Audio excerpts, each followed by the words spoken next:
ازيكم عاملين ايه؟ يا رب تكونوا بخير. انا كريم فؤاد وهعمل معاكم النهارده وصفة الشاي الابيض. العلبة دي جايالي من الصين هدية من مطبخ ايما. هجربه معاكم النهارده، ده فيديو كده بسيط. انا عارف ان احنا بقالنا ياما ما عملناش اي فيديوهات في القناة وما كنتش كمان منتظم معاكم، بس بوعدكم الفترة الجاية هنعمل مع بعض فيديوهات كتير جدا. يلا بينا نشوف الشاي الابيض النهارده، ويا رب التجربة تعجبكم.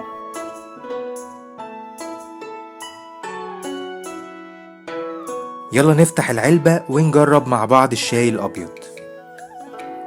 ده شكل العلبة، شكلها عجبني جدا بصراحة، وكمان مكتوب عليها الخطوات بالإنجليش.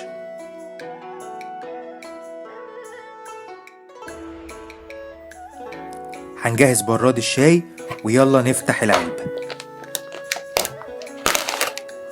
ده شكل التغليف، ممتاز جدا زي ما انتوا شايفين، وبرضو الطريقة مكتوبة بالصيني والإنجليش.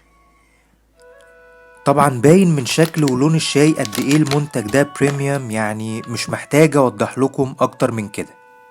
بصوا، هو مكتوب عشان نعمل كوباية واحدة بنحتاج 3 جرام شاي، يعني حوالي معلقة صغيرة، وبنضيف عليها 250 ملي مية بدرجة حرارة 90، يعني ما تكونش بدرجة الغليان، ونسيب الشاي في المية لمدة 3 ل 5 دقايق. 5 minutes later.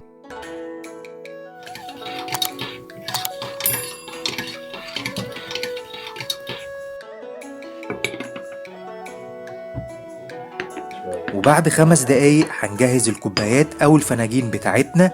انا عملت كوبايتين عشان اجرب واحدة سادة وواحدة بالنعناع.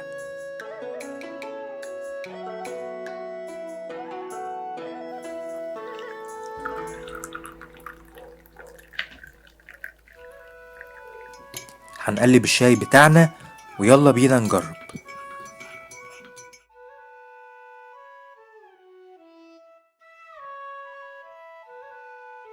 بالنسبة للطعم، اكتر حاجة مميزة في الشاي الابيض انه مفيهوش مرارة خالص زي اللي موجودة في الشاي الاخضر، يعني تقدروا تشربوه من غير سكر او من غير نعناع، على عكس الشاي الاخضر اللي اغلب الناس دايما بتشربه بنعناع. شكرا يا ايما على الشاي الجميل والصحي ده. وفي المجمل الاتنين طعمهم كويس للناس اللي بتحب الحاجات الصحية او الشاي الاخضر عموما، هيحبوا الشاي ده. وبس كده.